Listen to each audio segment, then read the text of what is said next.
Okay guys, ನಾವು ಈ ಹಿಂದೆ ನಕ್ಷಾ ಪ್ರಕ್ಷೇಪಗಳಲ್ಲಿ ಅತ್ಯಂತ ಪ್ರಮುಖವಾದ ಉರುಳಾಕೃತಿ ನಕ್ಷಾ ಪ್ರಕ್ಷೇಪ ಅಂದರೆ ಸಿಲಿಂಡ್ರಿಕಲ್ ಮ್ಯಾಪ್ ಪ್ರೊಜೆಕ್ಷನ್, ಅದರಲ್ಲಿ ಸರಳ ಉರುಳಾಕೃತಿ, ಅದೇ ರೀತಿ ಉರುಳಾಕೃತಿ ಸಮಕ್ಷೇತ್ರ, ಹಾಗೆ ಮರ್ಕೆಟರ್ ನಕ್ಷಾ ಪ್ರಕ್ಷೇಪ. ಸೊ ಇವುಗಳ ಬಗ್ಗೆ ತಿಳ್ಕೊಂಡು ಅವುಗಳನ್ನು ರಚನೆಯನ್ನು ಕೂಡ ಮಾಡಿದ್ದೀವಿ. ಇವತ್ತಿನ ಈ ಕ್ಲಾಸಲ್ಲಿ ನಾವು ಶಂಕು ನಕ್ಷಾ ಪ್ರಕ್ಷೇಪ, ಕಾನಿಕಲ್ ಮ್ಯಾಪ್ ಪ್ರೊಜೆಕ್ಷನ್ ಹಾಗಂದ್ರೆ ಏನು, ಅದನ್ನು ಯಾವ ರೀತಿ ರಚನೆ ಮಾಡೋದು ಅಂತ ನೋಡೋಣ. ಸೊ ಈ ಹಿಂದೆ ಹೇಳಿದಾಗೆ ಈ ಶಂಕು ನಕ್ಷಾ ಪ್ರಕ್ಷೇಪವು ಒಂದು ಯಥಾದೃಷ್ಟ ನಕ್ಷಾ ಪ್ರಕ್ಷೇಪವಾಗಿದೆ. ಇಲ್ಲಿ ಈ ಹಿಂದೆ ಮಾಡಿದಾಗೆ ಈ ತಂತಿಯಿಂದ ಮಾಡಿದಂಥ ಅಕ್ಷಾಂಶ ಮತ್ತು ರೇಖಾಂಶಗಳ ಜಾಲವುಳ್ಳ ಒಂದು ಪಾರದರ್ಶಕ ಗೋಳದ ಮೇಲೆ ಕಾಗದದಿಂದ ತಯಾರು ಮಾಡಿದಂಥ ಒಂದು ಶಂಕುವಿನ ಆಕೃತಿ ಅಥವಾ ಶಂಕುವನ್ನು, ಕಾಗದದಿಂದ ತಯಾರು ಮಾಡಿದ ಒಂದು ಶಂಕುವನ್ನು ಆ ಗೋಳದ ಮೇಲೆ ಇಟ್ಟು ಆ ಗೋಳದ ಮಧ್ಯದಲ್ಲಿ ದೀಪವೊಂದನ್ನು ಬೆಳಗಿಸಿದಾಗ ಆ ಕಾಗದದ ಶಂಕುವಿನ ಮೇಲೆ ಅಕ್ಷಾಂಶ ಮತ್ತು ರೇಖಾಂಶಗಳ ಜಾಲ ಮೂಡ್ತದೆ. ಆ ನಂತರ ಆ ಶಂಕುವನ್ನು ಹೊರತೆಗೆದು ಅದರ ಯಾವುದಾದ್ರೂ ಒಂದು ಭಾಗದಲ್ಲಿ ಕತ್ತರಿಸಿ ಬಿಚ್ಚಿ ಸಮತಲವಾಗಿ ಹರಡಿದಾಗ ದೊರೆಯುವಂಥ ಅಕ್ಷಾಂಶ ಮತ್ತು ರೇಖಾಂಶಗಳ ಜಾಲ ಇದೆಯಲ್ಲ, ಅದನ್ನೇ ನಾವು ಶಂಕು ನಕ್ಷಾ ಪ್ರಕ್ಷೇಪ ಅಂತ ಕರಿತೀವಿ. ಸಾಮಾನ್ಯವಾಗಿ ಇಲ್ಲಿ ಈ ಶಂಕು ನಕ್ಷಾ ಪ್ರಕ್ಷೇಪವನ್ನು ಚಿತ್ರಿಸಬೇಕಾದ್ರೆ ಅಥವಾ ರಚನೆ ಮಾಡಬೇಕಾದ್ರೆ ಮುಖ್ಯವಾಗಿ ನಾವು ಆದರ್ಶ ಅಕ್ಷಾಂಶವನ್ನು ಗುರುತಿಸ್ಕೋಬೇಕಾಗ್ತದೆ. ಆದರ್ಶ ಅಕ್ಷಾಂಶ, ಕೆಲವೊಂದು ಕಡೆ ಒಂದು ಆದರ್ಶ ಅಕ್ಷಾಂಶ ಬರ್ತದೆ, ಕೆಲವೊಂದು ಕಡೆ ಎರಡು ಆದರ್ಶ ಅಕ್ಷಾಂಶಗಳು ನಾವು ಗುರುತಿಸ್ತೀವಿ. ಹಾಗಾದ್ರೆ ಈ ಆದರ್ಶ ಅಕ್ಷಾಂಶವನ್ನು ಗುರುತಿಸೋದು ಹೇಗೆ? ಸಾಮಾನ್ಯವಾಗಿ ನಾನು ಆಗಲೇ ಹೇಳಿದಾಗೆ ಈ ಒಂದು ಅಕ್ಷಾಂಶ ಮತ್ತು ರೇಖಾಂಶಗಳ ಜಾಲವುಳ್ಳ ಒಂದು ಪಾರದರ್ಶಕ ಗೋಳ, ಈ ಪಾರದರ್ಶಕ ಗೋಳದ ಮೇಲೆ ಕಾಗದದಿಂದ ತಯಾರು ಮಾಡಿದಂಥ ಒಂದು ಶಂಕುವನ್ನು, ಆ ಶಂಕುವಿನ ಶಿರೋಬಿಂದು ಅಂದರೆ ಅಪೆಕ್ಸ್ ಅಥವಾ ವರ್ಟೆಕ್ಸ್ ಅಂತ ಕರಿತೀವಲ್ಲ, ಆ ಶಿರೋಬಿಂದು ಭೂ ಅಕ್ಷಕ್ಕೆ ನೇರದಲ್ಲಿ ಬರುವಂತೆ, ನಮಗೆಲ್ಲ ಗೊತ್ತಿದೆ ಭೂಮಿಯ ಅಕ್ಷ, ಅದಕ್ಕೆ ನೇರವಾಗಿ ಬರುವಂತೆ ಯಾವುದಾದ್ರೂ ಒಂದು ಬಿಂದುವನ್ನು ನಿರೂಪಿಸುವಂತೆ, ಅದರ ಉತ್ತರ ಗೋಳ ಇರ್ಬೋದು ಅಥವಾ ಉತ್ತರಾರ್ಧ ಧ್ರುವ ಇರ್ಬೋದು, ದಕ್ಷಿಣಾರ್ಧ ಧ್ರುವ ಇರ್ಬೋದು, ಯಾವುದಾದ್ರೂ ಒಂದು ಧ್ರುವ ಬಿಂದುವನ್ನು ನಿರೂಪಿಸುವಂತೆ ಗೋಳದ ಮೇಲೆ ಶಂಕುವನ್ನು ಅಳವಡಿಸಬೇಕಾಗ್ತದೆ ಫಸ್ಟ್. ಆನಂತರ ಆ ಶಂಕು ಗೋಳದ ಯಾವುದಾದ್ರೂ ಒಂದು ಭಾಗವನ್ನು ಸ್ಪರ್ಶ ಮಾಡ್ತದೆ. ಆ ಶಂಕು ನಾವು ಈ ಒಂದು ಭೂಮಿಯ ಅಕ್ಷಕ್ಕೆ ನೇರವಾಗಿ ಆ ಶಂಕುವನ್ನು, ಅಂದರೆ ಕಾಗದದಿಂದ ಮಾಡಿದಂಥ ಶಂಕುವನ್ನು ಗೋಳದ ಮೇಲೆ ಇಟ್ಟಾಗ ಆ ಶಂಕುವಿನ ಯಾವುದೋ ಒಂದು ಭಾಗ ಗೋಳದ ಮೇಲಿನ ಯಾವುದೋ ಒಂದು ಅಕ್ಷಾಂಶವನ್ನು ಸ್ಪರ್ಶಿಸುತ್ತದೆ.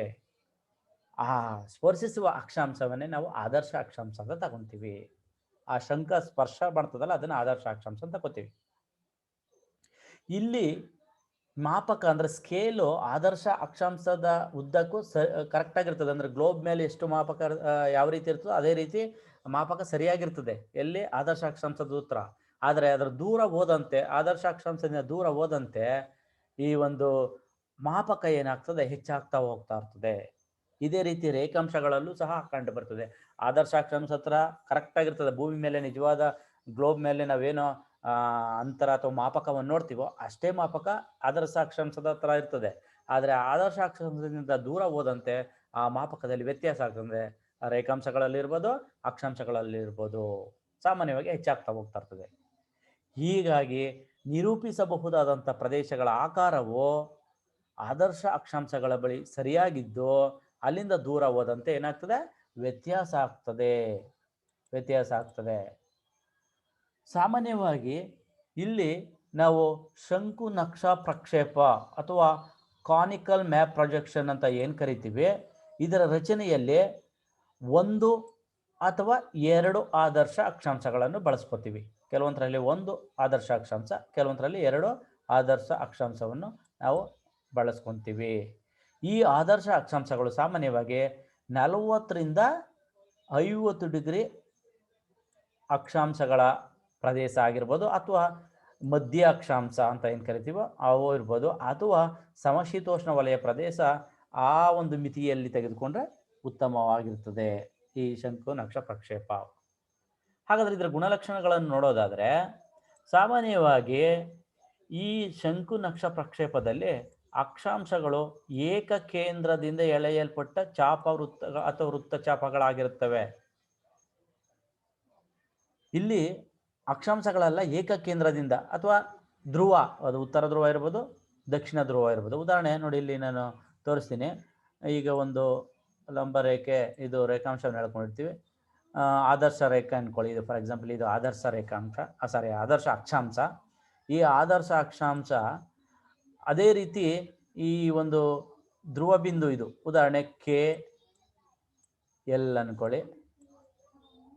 ಇದು ಕೆ ಎಲ್ ಲಂಬ ರೇಖೆ, ಇದು ರೇಖಾಂಶ ಇರ್ತದೆ, ಅಂದರೆ ಅಕ್ಷ, ಭೂ ಅಕ್ಷ ಇರ್ತದೆ.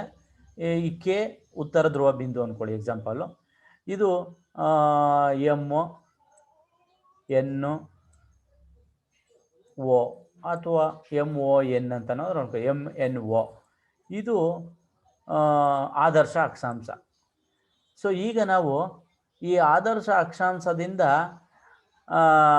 ಒಂದು ಅನೇಕ ಅಕ್ಷಾಂಶಗಳನ್ನು ನಾವು ಎಳಿತೀವಿ. ಅವರು ಕೊಟ್ಟಿರೋ ಒಂದು ಅಂಕಿಅಂಶದ ಪ್ರಕಾರ ನಾವು ಕೆ ಬಿಂದುವಾಗಿ ಇಟ್ಕೊಂಡು ಇಲ್ಲೊಂದು ಅಕ್ಷಾಂಶ ಎಳಿಸ್ತೀವಿ, ಇಲ್ಲೊಂದು ಅಕ್ಷಾಂಶ ಎಳಿತೀವಿ, ಇಲ್ಲೊಂದು ಅಕ್ಷಾಂಶ ಎಳಿತೀವಿ. ಇವೆಲ್ಲ ಈ ಕೆ ಕೇಂದ್ರ ಬಿಂದು ಇದೆಯಲ್ಲ, ಇದು ಧ್ರುವ ಬಿಂದು ಅಂತ. ಈ ಧ್ರುವ ಬಿಂದುವಿಂದನೇ ಎಳೆಯೋದು ಅಂಥದ್ದು. ಹಾಗಾಗಿ ಧ್ರುವ ಬಿಂದುವಿಂದ ಎಳೆದ ವೃತ್ತಚಾಪಗಳಾಗಿರ್ತವೆ ಇವು. ಆದರೆ ಬಹು ಶಂಕು ಪ್ರಕ್ಷೇಪದಲ್ಲಿ ಇವು ಮಾತ್ರ ಬಹು ಕೇಂದ್ರದಿಂದ ಎಳೆದ. ಇಲ್ಲಿ ಸಾಮಾನ್ಯವಾದ ಶಂಕು ಪ್ರಕ್ಷೇಪಗಳಲ್ಲಿ ಕೆ ಅಂದರೆ ಒಂದೇ ಬಿಂದು, ಧ್ರುವ, ಉತ್ತರ ಧ್ರುವ ಇರ್ಬೋದು ಅಥವಾ ದಕ್ಷಿಣ ಧ್ರುವ ಇರ್ಬೋದು. ಈ ಧ್ರುವ ಬಿಂದುವಿನಿಂದ ಅನೇಕ ಅಕ್ಷಾಂಶಗಳನ್ನು ಎಳಿತೀವಿ ಒಂದೇ ಕೇಂದ್ರದಿಂದ. ಆದರೆ ಬಹು ಏನು ಶಂಕು ಪ್ರಕ್ಷೇಪ ಇದೆಯಲ್ಲ, ಅದರಲ್ಲಿ ಬೇರೆ ಬೇರೆ ಕೇಂದ್ರಗಳಿಂದ ನಾವು ಎಳಿತೀವಿ ಅಕ್ಷಾಂಶಗಳನ್ನು. ನೋಡೋಣ. ಇಲ್ಲಿ ಧ್ರುವ ಬಿಂದುವನ್ನು ನಿರೂಪಿಸುವಂಥ 90 ಡಿಗ್ರಿ ಅಕ್ಷಾಂಶ ಏನಿದೆ, ಅದು ಬಿಂದು ಆಗಿರಲ್ಲ. ನಾನು ಇಲ್ಲಿ ಕೆ ಧ್ರುವ ಬಿಂದು ಅಂತ ಹೇಳಿದ್ನಲ್ಲ, ಅದು ಬಿಂದು ಆಗಿರಲ್ಲ. ಅದು ಸಾಮಾನ್ಯವಾಗಿ ಒಂದು ಚಿಕ್ಕ ವೃತ್ತವಾಗಿರ್ತದೆ. ಇಲ್ಲಿ 90 ಡಿಗ್ರಿ ಅಂದರೆ ಒಂದು ಚಿಕ್ಕ ವೃತ್ತ ಬಂದಿರ್ತದೆ. ಈ ರೀತಿ ಧ್ರುವ ಕೇಂದ್ರ ಆಗಿರದೆ ಚಿಕ್ಕ ವೃತ್ತ ಬಿಂದು ಆಗಿರ್ತದೆ, ಚಿಕ್ಕ ವೃತ್ತವಾಗಿರುತ್ತದೆ. ಭೂಮಧ್ಯ ರೇಖೆಯು ಮಹಾವೃತ್ತವಾಗಿರ್ತದೆ. ಇಲ್ಲಿ ಭೂಮಧ್ಯ ರೇಖೆ ಕೊನೆಯಲ್ಲಿ ನಾವು ಇಲ್ಲೇನು 0 ಡಿಗ್ರಿ ಭೂಮಧ್ಯ ರೇಖೆ ಅಂತ ತೋರಿಸ್ತೀವಲ್ಲ, ಇದು ಒಂದು ಮಹಾವೃತ್ತವಾಗಿರ್ತದೆ. ಇದವೆಲ್ಲ ಅದಕ್ಕಿಂತ ಚಿಕ್ಕ ಚಿಕ್ಕ ವೃತ್ತಗಳಾಗಿ ಇಲ್ಲಿ ಹೇಳ್ತೀವಿ. ಆದರೆ ಬಹುಶಂಕಾಕೃತಿಯಲ್ಲಿ ಮಾತ್ರ ಸರಳ ರೇಖೆಯಲ್ಲಿ ಇರ್ತವೆ. ಈ ರೇಖೆ ಏನು ಅಕ್ಷಾಂಶಗಳಿದೆಯಲ್ಲ, ಇವು ಇಲ್ಲಿ ವೃತ್ತಗಳ ರೂಪದಲ್ಲಿ ಇರ್ತವೆ. ಆದರೆ ಬಹುಶಂಕಾಕೃತಿಯಲ್ಲಿ ಅವು ಸರಳ ರೇಖೆಯಾಗಿರ್ತವೆ. ಅವು ಹೇಗೆ ಅಂತ ನೋಡೋಣ. ಅದೇ ರೀತಿ ಭೂಮಧ್ಯ ರೇಖೆ ಅಥವಾ ಮಧ್ಯ ರೇಖಾಂಶ, ಭೂಮಧ್ಯ ರೇಖೆ ಅಲ್ಲ, ಮಧ್ಯ ರೇಖಾಂಶ ಅಂದರೆ ಪ್ರಧಾನ ರೇಖಾಂಶ ಅಂತ ಏನು ಕರಿತೀವೋ, ಈ ಮಧ್ಯ ರೇಖಾಂಶ ಸರಳ ರೇಖೆಯಾಗಿರ್ತದೆ. ನೋಡಿ, ಇಲ್ಲಿ ಹೇಳಿದೀವಲ್ಲ ಕೆ ಎಲ್ ಅಂತ ಒಂದು ಸರಳ ರೇಖೆ ಎಳೆದ್ವಲ್ಲ, ಲಂಬ ರೇಖೆ ಈ ಥರ ಮೊದಲು, ಅದು ಸರಳ ರೇಖೆಯಾಗಿದ್ದು ಉಳಿದವು ಕೆಲವು ಸರಳ ರೇಖೆ ಮತ್ತು ಕೆಲವು ವಕ್ರ ರೇಖೆಯಾಗಿರ್ತವೆ. ಉದಾಹರಣೆ ಅದಕ್ಕೆ ಈ ಕೆ ಎಲ್ ಎಂಬ ಒಂದು ಭೂ ಅಕ್ಷ ರೇಖೆ ಅಥವಾ ಪ್ರಧಾನ ರೇಖಾಂಶ ಹೇಳಿದ್ವಲ್ಲ, ಅದರಿಂದ ಆ ಕಡೆ ಸುತ್ತಲೂ ಬರುವಂಥ ರೇಖಾಂಶಗಳು ಕೆಲವೊಂದು ಸರಳ ರೇಖೆಯಾಗಿರ್ತವೆ, ಕೆಲವೊಂದು ವಕ್ರ ರೇಖೆಯಾಗಿರ್ತವೆ. ಇದೊಂದು ವಿಶೇಷ. ಇಲ್ಲಿ ಎಲ್ಲ ರೇಖಾಂಶಗಳು ಆದರ್ಶ ಅಕ್ಷಾಂಶವನ್ನು, ಎಲ್ಲ ರೇಖಾಂಶಗಳು ನಾನು ಹೇಳಿದ್ನಲ್ಲ, ಇವು ಮೇಲಿರೋವು, ಇವು ಆದರ್ಶ ಅಕ್ಷಾಂಶವನ್ನು ನೋಡಿ ಇಲ್ಲಿ ಈ ರೀತಿ ಹೋಗ್ತವೆ. ಆದರ್ಶ ಅಕ್ಷಾಂಶದ ಮೂಲಕ ಅದು ಹೋಗ್ತವೆ. ಇದು ಮಧ್ಯ ಆದರ್ಶ ಅಕ್ಷಾಂಶ. ನಾನು ಎಮ್ ಎನ್ ಒ ಅಂತ ಒಂದು ಇಲ್ಲಿ ಅಕ್ಷಾಂಶ ಹೇಳಿದ್ನಲ್ಲ, ಇದು ಆದರ್ಶ ಅಕ್ಷಾಂಶ. ಇದನ್ನು ಛೇದಿಸ್ಕೊಂಡು ಹೋಗ್ತವೆ ಎಲ್ಲ ರೇಖಾಂಶಗಳು.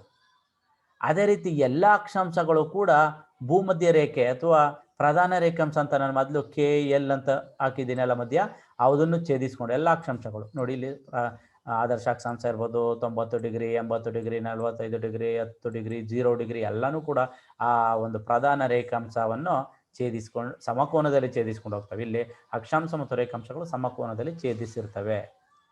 ಇಲ್ಲಿ ಮಾಪಕವು ಆದರ್ಶ ಅಕ್ಷಾಂಶದ ಬಳಿ ಸರಿಯಾಗಿದ್ದು ಉಳಿದೆಡೆ ವ್ಯತ್ಯಾಸ ಆಗ್ತದೆ. ನಾನು ಆಗ್ಲೇ ಹೇಳಿದ್ದೇನೆ, ಆದರ್ಶ ಅಕ್ಷಾಂಶ ಎಲ್ಲಿ ಗುರ್ತಿರ್ತೀವೋ ಅಲ್ಲಿ ಮಾತ್ರ ಮಾಪಕ ಕರೆಕ್ಟ್ ಆಗಿರ್ತದೆ. ಯಾಕೆಂದ್ರೆ ಭೂಮಿ ಮೇಲೆ ಇದ್ದಾಗೆ, ಗೋಳದ ಮೇಲೆ.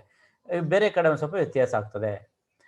ಆದರೆ ಈ ನಾವು ಶಂಕು ನಕ್ಷ ಪ್ರಕ್ಷೇಪವನ್ನು ರಚನೆ ಮಾಡಬೇಕಾದ್ರೆ ಯಾವುದಾದ್ರೂ ಒಂದು ಗೋಳಾರ್ಧ, ಉತ್ತರ ಗೋಳಾರ್ಧ ಅಥವಾ ದಕ್ಷಿಣ ಗೋಳಾರ್ಧ, ಒಂದು ಗೋಳಾರ್ಧ ಅಥವಾ ಆ ಸಮಶೀತೋಷ್ಣ ಪ್ರದೇಶವನ್ನು ನಿರೂಪಿಸೋದು ಹೆಚ್ಚು ಸೂಕ್ತವಾಗಿ ತೆಗೆದುಕೊಂತೀವಿ. ಇಲ್ಲಿ ರೇಖಾಂಶಗಳು ಧ್ರುವ ಪ್ರದೇಶದಿಂದ ಪ್ರಸರಿಸಲ್ಪಟ್ಟ ಸರಳ ರೇಖೆ ರೀತಿ ಇರ್ತವೆ. ಉದಾಹರಣೆ ನೋಡಿ, ಇಲ್ಲಿ ನೀವು ಈ ಚಿತ್ರದಲ್ಲಿ ನೋಡ್ಬೋದು, ಈ ರೇಖಾಂಶಗಳಿದೆಯಲ್ಲ, ಈ ರೇಖಾಂಶಗಳು ನೋಡಿ, ಇಲ್ಲಿಂದ ಧ್ರುವ ಪ್ರದೇಶದಿಂದ ಕೆ ಬಿಂದು ಇದೆಯಲ್ಲ, ಅಲ್ಲಿ 90 ಡಿಗ್ರಿ ಅಕ್ಷಾಂಶ ಏನು ಬರ್ತದೆ, ಅಲ್ಲಿಂದ ಸರಳ ರೇಖೆಯಾಗಿ ನೋಡಿ ಹೀಗೆ ಪ್ರಸರಿಸಿದಂತೆ ಹೊರಗಡೆ ಸರಳ ರೇಖೆಯಾಗಿ ಹೊರಗಡೆಗೆ ಪ್ರಸರಣ ಆಗಿವೆ. ಈ ರೀತಿ ಇವೆಲ್ಲ ರೇಖಾಂಶಗಳು ಇಲ್ಲಿಂದ. ಇದು ವಿಶೇಷತೆ ಈ ಒಂದು ಅಕ್ಷಾಂಶದಲ್ಲಿ, ಈ ಒಂದು ನಕ್ಷೆಯಲ್ಲಿ.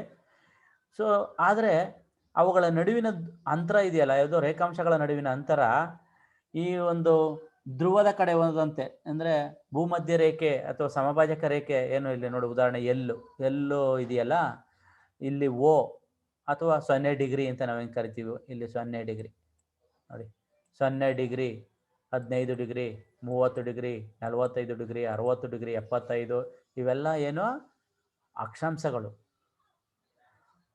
ಇಲ್ಲಿ ಹೀಗೆ ಕೆ ಉತ್ತರ ಧ್ರುವ ಕೇಂದ್ರದಿಂದ ಈ ಒಂದು ಹೊರ ಅಕ್ಷಾಂಶ ಅಥವಾ 0 ಡಿಗ್ರಿ ಭೂಮಧ್ಯ ರೇಖೆವರೆಗೂ ಪ್ರಸರಿಸಿವಲ್ಲ, ಸರಳ ರೇಖೆ ರೀತಿ ಪ್ರಸರಣ ಆಗಿದೆಯಲ್ಲ, ಅದನ್ನು ನಾವು ರೇಖಾಂಶಗಳು. ಈ ರೇಖಾಂಶಗಳ ನಡುವಿನ ಅಂತರ, ಉದಾಹರಣೆ ಇಲ್ಲಿ 180 ಡಿಗ್ರಿ ಪೂರ್ವ ಮತ್ತು 165 ಡಿಗ್ರಿ, ಇಲ್ಲಿ ನೋಡಿ 165 ಮತ್ತು 180 ಡಿಗ್ರಿ, ಇವುಗಳ ನಡುವಿನ ಅಂತರ ಇದೆಯಲ್ಲ ನೋಡಿ, ಇಲ್ಲಿ ಅಗಲ ಇದೆ, ಹೆಚ್ಚಿಗೆ ಇದೆ. ನೀವು ಧ್ರುವದ ಕಡೆ ನೋಡಿ, ಈಗ ಹೋಗ್ತಾ ಹೋಗ್ತಾ ಏನಾಗ್ತದೆ, ಇವುಗಳ ನಡುವಿನ ಅಂತರ ಕಡಿಮೆ ಆಗ್ತದೆ ನೋಡಿ, ಇಲ್ಲಿ ಇದೆ. ಸೊ ನೋಡಿ, ಈ ರೀತಿ 150ರಿಂದ 135 ಅಂದ್ಕೊಳ್ಳಿ, ಇಲ್ಲಿ 150 ಡಿಗ್ರಿ, ಇದು 135 ಡಿಗ್ರಿ ಪೂರ್ವ ರೇಖಾಂಶಗಳು. ಇವುಗಳ ಮಧ್ಯೆ ನೋಡಿ, ಇಲ್ಲಿ ಅಂತರ ಎಷ್ಟಿದೆ, ಇಲ್ಲಿ ಅಗಲ ಇದೆ. ಇಲ್ಲಿ ಹೋಗ್ತಾ ಹೋಗ್ತಾ ಧ್ರುವದ ಕಡೆ ಏನಾಗ್ತಾ ಇರ್ತದೆ, ಕಡಿಮೆ ಆಗ್ತಾ ಹೋಗ್ತಾ ಇರ್ತದೆ. ಇದು ಇದರ ಒಂದು ಪ್ರಮುಖ ಲಕ್ಷಣ. ಇನ್ನು ಈ ಕಾನಿಕಲ್ ಅಂದರೆ ಕೋನೀಯ ಶಂಕು ನಕ್ಷ ಪ್ರಕ್ಷೇಪ ಏನಿದೆ, ಅದನ್ನು ನಾವು ಅನೇಕ ವಿಧಗಳಾಗಿ ವಿಂಗಡಿಸ್ತೀವಿ. ಅದರಲ್ಲಿ ಮುಖ್ಯವಾಗಿ ಒಂದು ಆದರ್ಶ ಅಕ್ಷಾಂಶವುಳ್ಳ ಸರಳ ಶಂಕು ನಕ್ಷ ಪ್ರಕ್ಷೇಪ, conical map projection with 1 standard parallel, ಅಂದರೆ ಒಂದು ಆದರ್ಶ ರೇಖೆ. ನಾನು ಆಗಲೇ ತೋರಿಸ್ದಂಗೆ ಒಂದು ಆದರ್ಶ ರೇಖೆ ತಗೊಂಡಿರ್ತೀವಿ. ಕೆಲವೊಂದು ಪ್ರೊಜೆಕ್ಷನಲ್ಲಿ 2 ಆದರ್ಶ ಅಕ್ಷಾಂಶಗಳುಳ್ಳ ಸರಳ ಶಂಕು ನಕ್ಷ ಪ್ರಕ್ಷೇಪ, conical map projection with 2 standard parallel, 2 ಅಕ್ಷಾಂಶಗಳನ್ನು ತಗೊಂತೀವಿ. ಇಲ್ಲಿ ಉದಾಹರಣೆ ನಾನು ಇದರಲ್ಲಿ ತೋರಿಸ್ದೆ, ಒಂದು ಭೂಮಧ್ಯ ಅಂದರೆ ಭೂ ಅಕ್ಷ ಅಥವಾ ಪ್ರಧಾನ ರೇಖಾಂಶ ಅಂತ ಏನು ತಗೊಂಡು ಲಂಬವಾಗಿ ಕೆ ಎಲ್ ಅಂತ. ಸೊ ಇದನ್ನು ಛೇದಿಸುವಂತೆ ಒಂದು ಆದರ್ಶ ಅಕ್ಷಾಂಶ. ಉದಾಹರಣೆ ನಾನು ಅದರಲ್ಲಿ ಮೇಲೆ ಆವಾಗಲೇ ತೋರಿಸಂಗೆ 45 ಡಿಗ್ರಿ ಇದೊಂದು ಪ್ರಧಾನ ಅಕ್ಷಾಂಶ ತಗೊಂಡು, ಇದ್ರ ಮುಖಾಂತರ ನಾವು ನಕ್ಷೆ ರಚನೆ ಮಾಡೋದನ್ನ ಒಂದು ಆದರ್ಶ ಅಕ್ಷಾಂಶವುಳ್ಳ ಸರಳ ಶಂಕು ನಕ್ಷೇಪ. ಕೆಲವೊಂದರಲ್ಲಿ 2 ತಗೊಂತೀವಿ, ಇಲ್ಲೊಂದು ಮತ್ತು ಇನ್ನೊಂದು 50 ಡಿಗ್ರಿನೋ ಏನೋ ಇಲ್ಲೊಂದು ತಗೊಂತೀವಿ, 2 ಪ್ರಧಾನ ಅಕ್ಷಾಂಶಗಳು. ಇದನ್ನು ನಾವು 2 ಆದರ್ಶ ಪ್ರಧಾನ ಅಕ್ಷಾಂಶಗಳು ಅಂತ ತಗೊಂತೀವಿ.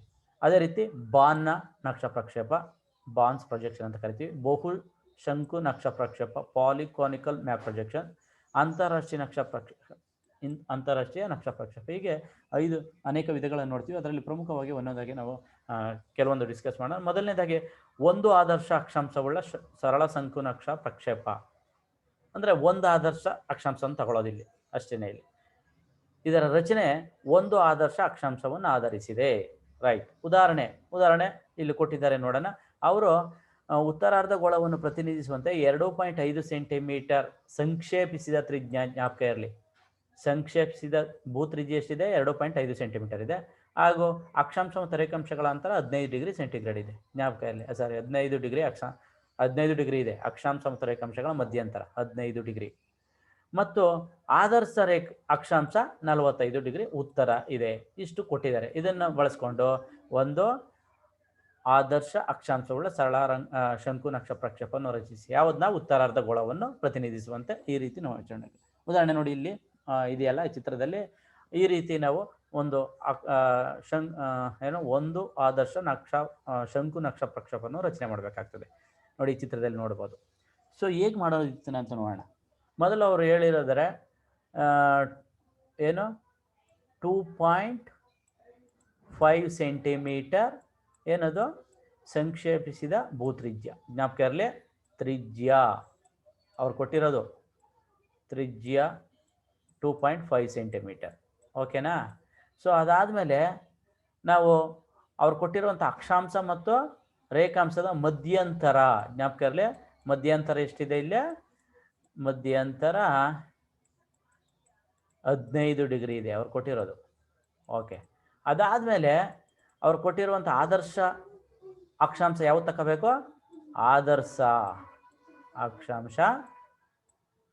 ನಾನು ಆಗಲೇ ಹೇಳಿದ್ದೀನಿ, ಮೌಸಲ್ಲಿ ಬರಿತಾ ಇರೋದ್ರಿಂದ ಇದು ನೀಟಾಗಿ ಬರಲ್ಲ, ಅರ್ಥ ಆದ್ರೆ ಸಾಕು. ಆದರ್ಶ ಅಕ್ಷಾಂಶ ಎಷ್ಟು? 45 ಡಿಗ್ರಿ ಅವರು ಕೊಟ್ಟಿರೋದು. ಇದನ್ನು ಬಳಸ್ಕೊಂಡು ಉತ್ತರಾರ್ಧ ಗೋಳವನ್ನು ನಿರೂಪಿಸುವಾಗೆ ಒಂದು ಶಂಕು, ಆ ಒಂದು ಆದರ್ಶ ಶಂಕು ನಕ್ಷತ್ರ ರಚನೆ ಮಾಡಬೇಕಾಗ್ತದೆ. ಹೇಗೆ? ಫಸ್ಟ್ ನಾವೇನು ಮಾಡಬೇಕು, ಅವ್ರು ಕೊಟ್ಟಿರೋವಂಥ 2.5 ಸೆಂಟಿಮೀಟರ್ ಸ್ಕೇಲು ಪೆನ್ಸಿಲ್ ತಗೊಂಡು 2.5 ಸೆಂಟಿಮೀಟರ್ ಅಳತೆ ತಗೋಬೇಕು. ಅದನ್ನು ಒಂದು 2.5 ಸೆಂಟಿಮೀಟರ್ ಅಳತೆಯ ಸಮತಲ ರೇಖೆ ಎಳಿಬೇಕು. ಅದನ್ನು ನಾವು BC ಅಂತ ಗುರುತು ಮಾಡೋಣ. ಇನ್ನೊಂದು ಅಷ್ಟೇ ಅಳತೆ ತಗೊಂಡು ಲಂಬ ರೇಖೆಯನ್ನು ಎಳಿಬೇಕು. ಅದನ್ನು AB ಅಂತ ಗುರುತು ಮಾಡಿದ್ವಿ. ABC ಅಥವಾ ನಾವು AB ಲಂಬ ರೇಖೆ, BC ಸಮತಲ ರೇಖೆ. ಅಥವಾ ನೀವು ಈಗ ಮಾಡ್ಬೋದು, ಫಸ್ಟು AB ಲಂಬ ರೇಖೆಯನ್ನು ಎಳ್ಕೊಳ್ಳಿ 2.5 ಸೆಂಟಿಮೀಟರ್ಗೆ. ಆ B ಕೇಂದ್ರವಾಗಿಟ್ಕೊಂಡು BC 2.5 ಸೆಂಟಿಮೀಟರ್ ಇಟ್ಕೊಳ್ಳಿ. ಓಕೆ, ಇದು ಫಸ್ಟ್ ಸ್ಟೆಪ್ಪು. ಎರಡನೇದೇನು, ಈ ಒಂದು ಈ ಕಾಂಪಾಸ್ ತಗೊಳ್ಳಿ. ಕಾಂಪಾಸ್ ತಗೊಳ್ಳಿ, ಅದನ್ನು ಪೆನ್ಸಿಲ್ಲು ಕಾಂಪಾಸ್ ತಗೊಂಡು B ಕೇಂದ್ರವಾಗಿ ಇಟ್ಕೊಂಡು, ಇಲ್ಲಿ B ಕೇಂದ್ರವಾಗಿ ಇಟ್ಕೊಂಡು ಕಾಂಪಾಸ್ನ A ಮತ್ತು Cಗೆ ಸೇರುವ ಹಾಗೆ ಒಂದು ಪರಿಧಿಯನ್ನು ರಚನೆ ಮಾಡಿ. ಪರಿಧಿ ಕಾಂಪಾಸ್ ತಗೊಂಡು ಅದು AC ಪರಿಧಿ ಆಗ್ತದೆ. AC ಪರಿಧಿ, right? ಸೊ ಈಗ ನಮಗೆ ಕಾಲು ವೃತ್ತ ಸಿಕ್ತು. ಕಾಲು ವೃತ್ತ ಅಂದರೆ ಇಲ್ಲಿ AB ಭೂ ಅಕ್ಷದ ಅರ್ಧ ಭಾಗ. ಇದು ಎಕ್ಸ್ಟೆಂಡ್ ಮಾಡಿದ್ರೆ ಕೆಳಗಡೆ ಹೋಗ್ತದೆ. ಬಟ್ ನಾವು ಕಾಲು ಭಾಗ ತಗೊಂಡಿರೋದ್ರಿಂದ, ಕಾಲು ವೃತ್ತ ತಗೊಂಡಿರೋದ್ರಿಂದ ಅರ್ಧ ಭಾಗ ಭೂ ಅಕ್ಷದ ಅರ್ಧ ಭಾಗ ತೋರಿಸ್ತದೆ. ಯಾವುದು? AB. ಅದೇ ರೀತಿ B ಭೂಮಧ್ಯ ರೇಖೆಯ ಅರ್ಧ ಭಾಗ ತೋರಿಸ್ತದೆ. ಇದು ಭೂಮಧ್ಯ ರೇಖೆಯ ಅರ್ಧ ಭಾಗ. ಎಕ್ಸ್ಟೆಂಡ್ ಮಾಡಿದ್ರೆ ಹಿಂಗೆ ಫುಲ್ ಆಗ್ತದೆ, ಬಟ್ ಅರ್ಧ ಭಾಗ ನಮ್ಗೆ ಸಾಕು. ಈಗ ನಮಗೆ BAC ಎಂಬ ಕಾಲು ವೃತ್ತ ಸಿಕ್ಕಿದೆ. ಕ್ಲಿಯರ್?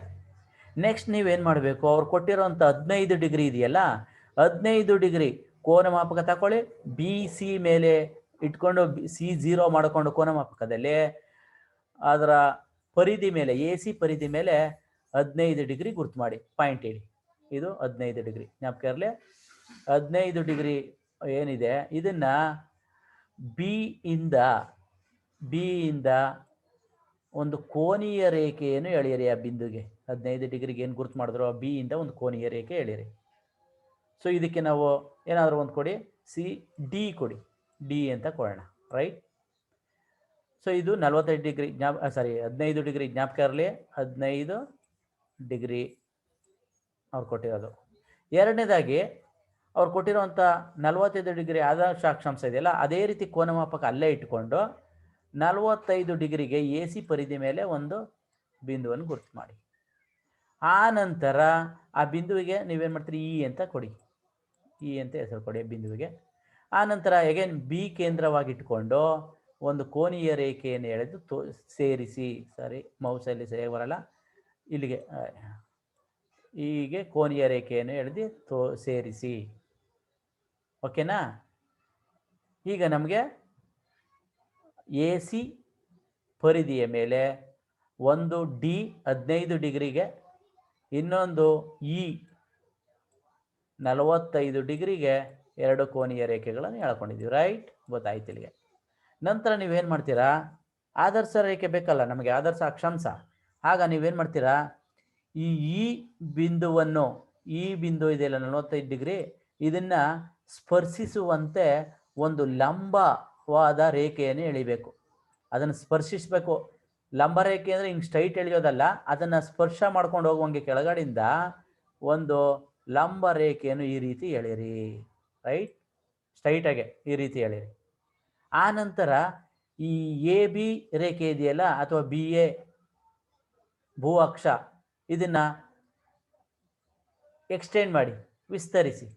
ಅದೆಲ್ಲಿ ಸೇರ್ಕೊಂತದೋ ಅದಕ್ಕೆ ಎಫ್ ಅಂತ ಒಂದು ಬಿಂದುವನ್ನು ಗುರುತು ಮಾಡಿ. ಎಫ್ ಇದು ಸೇರುವಂಥ ಜಾಗ. ಸೊ ಇಲ್ಲಿ ಇ ಇಂದ ಎಫ್ ವರೆಗೂ ಸ್ಪರ್ಶ ರೇಖೆ ಇದೆಯಲ್ಲ, ಇದು ನಮಗೆ ಆದರ್ಶ ರೇಖೆಯಾಗಿ ನಾವು ಕನ್ಸಿಡರ್ ಮಾಡ್ತೀವಿ. ಆಮೇಲೆ ನೋಡೋಣ. ಈಗೇನು ಮಾಡ್ತೀರಾ, ಆದರ್ಶ ರೇಖೆ ನಮ್ಗೆ ಸಿಕ್ತು. ಇದು ಯಾವುದೋ ಇ ಎಫ್ ಇದೆಯಲ್ಲ, ಇದು ಆದರ್ಶ ರೇಖೆಯಾಗಿ ನಾವು ತಗೊತೀವಿ.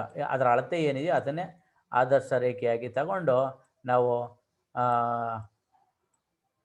ನಕ್ಷ ಪ್ರಕ್ಷೇಪವನ್ನು ರಚನೆ ಮಾಡ್ತೀವಿ. ಇದು ಆದರ್ಶ ರೇಖೆ. ರೈಟ್, ಆದರ್ಶ ಅಕ್ಷಾಂಶ. ಆದರೆ ಆದರ್ಶ ಅಕ್ಷಾಂಶ ಒಂದೇ ಸಾಕಾಗಲ್ಲ, ಈ ಬೇರೆ ಅಕ್ಷಾಂಶಗಳು ಬೇಕು. ಅದಕ್ಕೆ ಏನು ಮಾಡಬೇಕಾಗ್ತದೆ, ನಾವು ಬೇರೆ ಅಕ್ಷಾಂಶಗಳಿಗೆ ಈ ಡಿ ಮತ್ತು ಸಿ ಬಿಂದುಗಳಿದೆಯಲ್ಲ, ಇಲ್ಲಿ ಪರಿಧಿ ಮೇಲೆ ಡಿ ಮತ್ತು ಸಿ ಬಿಂದು, ಈ ರೇಖೆ ಇಷ್ಟು ಅಂತರವನ್ನು ತೆಗೆದುಕೋಬೇಕಾಗ್ತದೆ. ಇದು ಅಕ್ಷಾಂಶಗಳನ್ನು ಗುರುತು ಮಾಡಬೇಕಾಗ್ತದೆ. ಈ ಅಂತರವನ್ನು ತೆಗೆದುಕೊಂಡು ಪೆನ್ಸಿಲಲ್ಲಿ ಕಾಂಪಾಸಲ್ಲಿ ನೀವೇನು ಮಾಡ್ತೀರಾ, ಬಿ ಕೇಂದ್ರವಾಗಿ ಇಟ್ಕೊಂಡು ಆ ಬಿ ಕೇಂದ್ರ ಸುತ್ತ ಒಂದು ಸಣ್ಣ ಸರ್ಕಲ್ ಎಳೆಯಿರಿ. ಈ ರೀತಿ ಸಣ್ಣ ಸರ್ಕಲ್ ಎಳಿತೀರ. ಅದಕ್ಕೆ ಇಲ್ಲಿ ನೀವು ಜಿ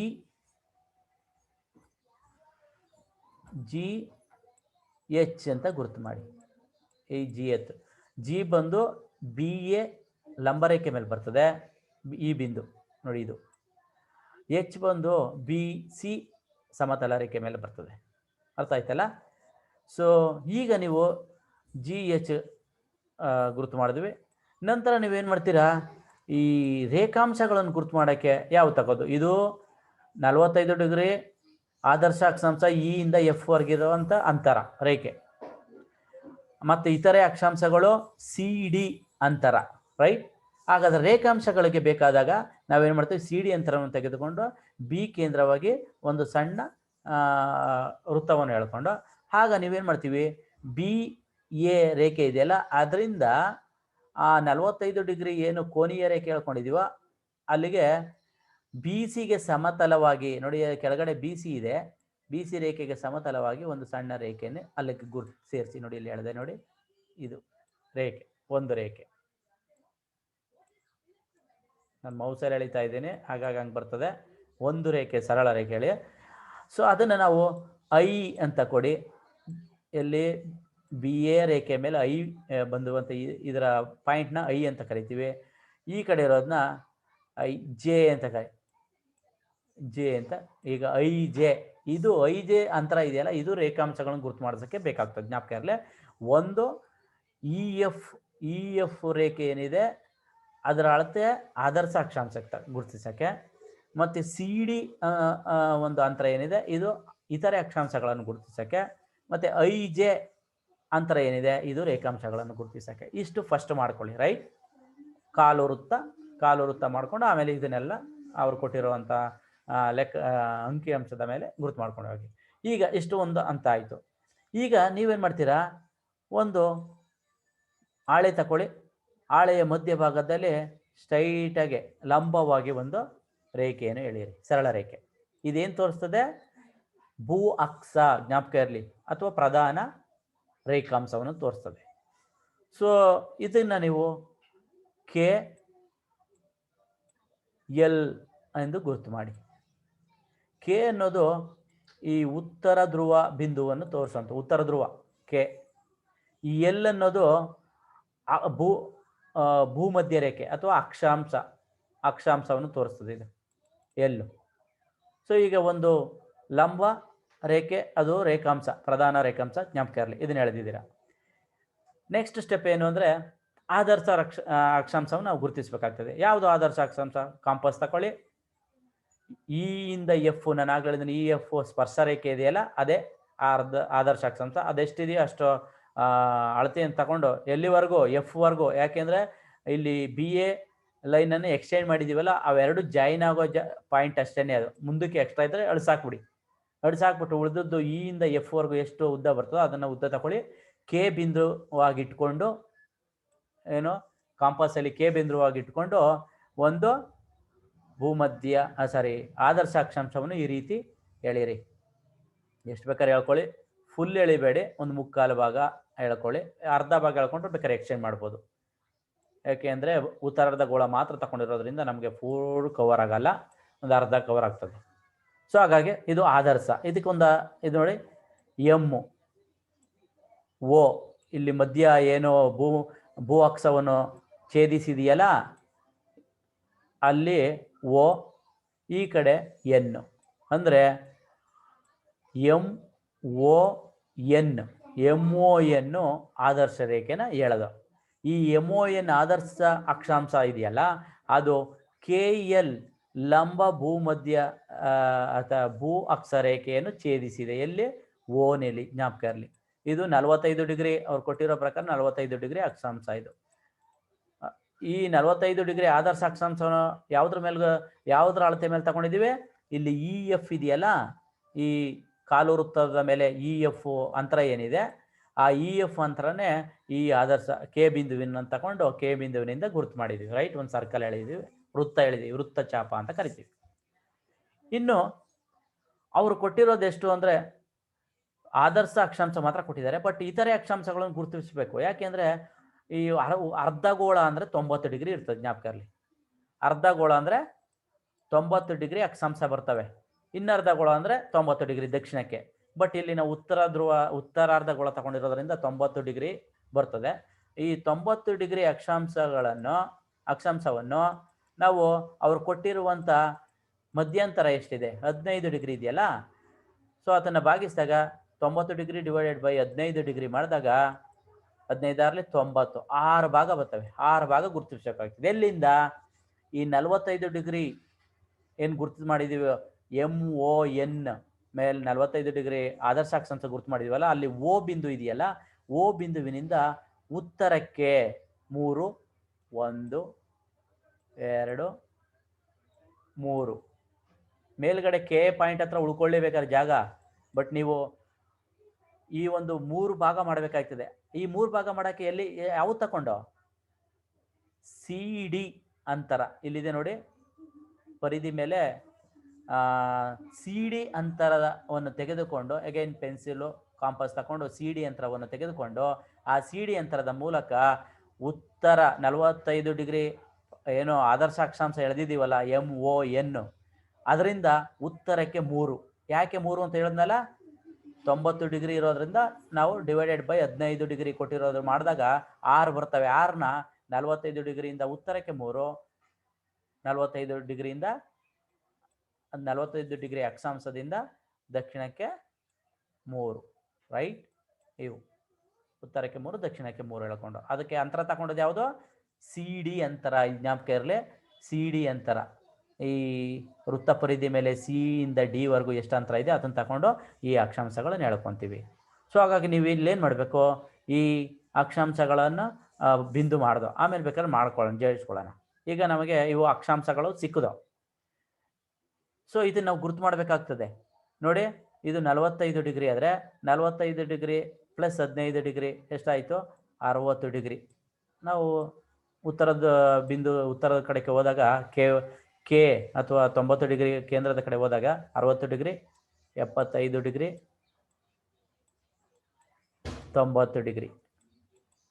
ಇವೇ ನೀವು ಅಕ್ಷಾಂಶಗಳು, ಜ್ಞಾಪಕ ಇರಲಿ, 90 ಡಿಗ್ರಿ. ಸೊ ಇಲ್ಲಿ 45 ಡಿಗ್ರಿಯಿಂದ ದಕ್ಷಿಣಕ್ಕೆ ಹೋದರೆ 30 ಡಿಗ್ರಿ, 45 ಕಡಿಮೆ 30, 30ರಿಂದ ಇಲ್ಲಿ 15, 15 ಇಲ್ಲಿ 0.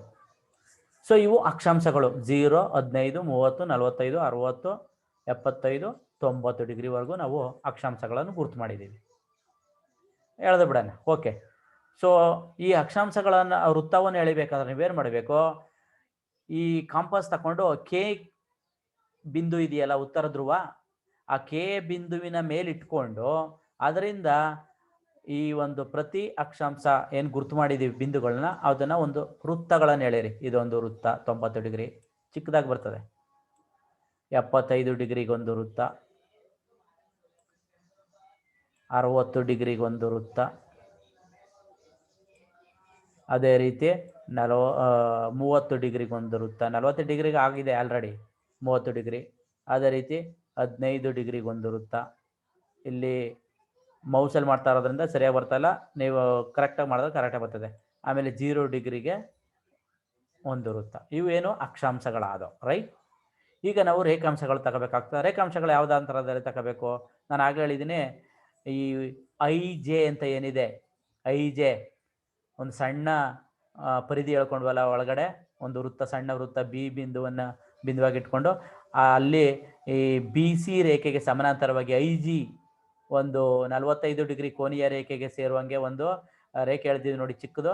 ಆ ಒಂದು IG ಅಂತರವನ್ನು ತಗೊಂಡು, IJ ಅಂತರ ತಗೊಂಡು ಅಷ್ಟು ಅಂತರವನ್ನು ನೀವೇನು ಮಾಡ್ತೀರಾ, ಆದರ್ಶ ಅಕ್ಷಾಂಶದ ಮೇಲೆ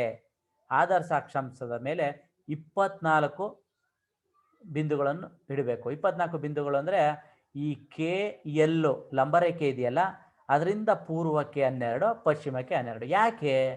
ಉದಾಹರಣೆ ನಮ್ಗೆ ಗೊತ್ತಿದೆ, ಒಂದು ಗೋಳ ಅಂದರೆ 360 ಡಿಗ್ರಿ. ಅದು ಅರ್ಧ ಗೋಳ ತಗೊಳ್ಳಿ, ಫುಲ್ ಗೋಳ ತಗೊಳ್ಳಿ, 360 ಡಿಗ್ರಿ ರೇಖಾಂಶ ಬರ್ತವೆ. ಅದರ ಅಕ್ಷಾಂಶ ಅರ್ಧ ಬರ್ತವೆ. ಅದರಲ್ಲಿ ಅಕ್ಷಾಂಶ ಒಟ್ಟು 180 ಇವೆ. ಅದರಲ್ಲಿ ನಾವು ಉತ್ತರಾರ್ಧ ಗೋಳ ಅರ್ಧ ತಗೊಂಡಿರೋದ್ರಿಂದ 90 ಡಿಗ್ರಿ ಅಷ್ಟೇ ಬರೋದು ಅದು. ಹಾಗಾಗಿ 0 ಇಂದ 90 ಡಿಗ್ರಿವರೆಗೂ ಅಕ್ಷಾಂಶಗಳು ಗುರುತು ಮಾಡೋದು ಅವ್ರು ಕೊಟ್ಟಿರೋ ಮಧ್ಯಂತರದ ಪ್ರಕಾರ. ಆದರೆ ರೇಖಾಂಶಗಳು ನೀವು ಅರ್ಧ ಗೋಳ ತಗೊಳ್ಳಿ, ಫುಲ್ ಗೋಳ ತಗೊಳ್ಳಿ, ಅದೇನು ಆಯ್ತದೆ ಅಂದರೆ ಪೂರ್ವಾರ್ಧ ಗೋಳ, ಪಶ್ಚಿಮಾರ್ಧ ಗೋಳ ಅಂತ ತಗೊಂಡಿದ್ರೆ ಕಡಿಮೆ ಅರ್ಧ ಬರ್ತವೆ. ಬಟ್ ಇಲ್ಲಿ ಉತ್ತರಾರ್ಧ ಗೋಳ ಅಂತ ತಗೊಂಡಿದ್ರೆ ಅಂದ್ರೆ ಒಟ್ಟಾರೆ 360 ಡಿಗ್ರಿ ರೇಖಾಂಶಗಳು ಪಾಸ್ ಆಯ್ತವೆ ಅದರಲ್ಲಿ, ಜ್ಞಾಪಕ ಇರಲಿ.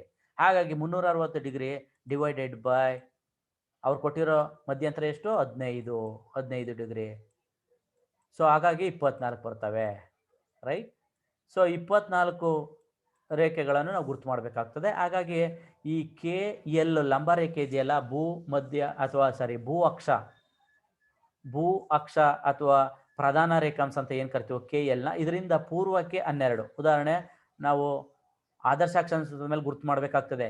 ಅಳತೆ ಯಾವುದು? IJ, ಜ್ಞಾಪಕ ಇರಲಿ.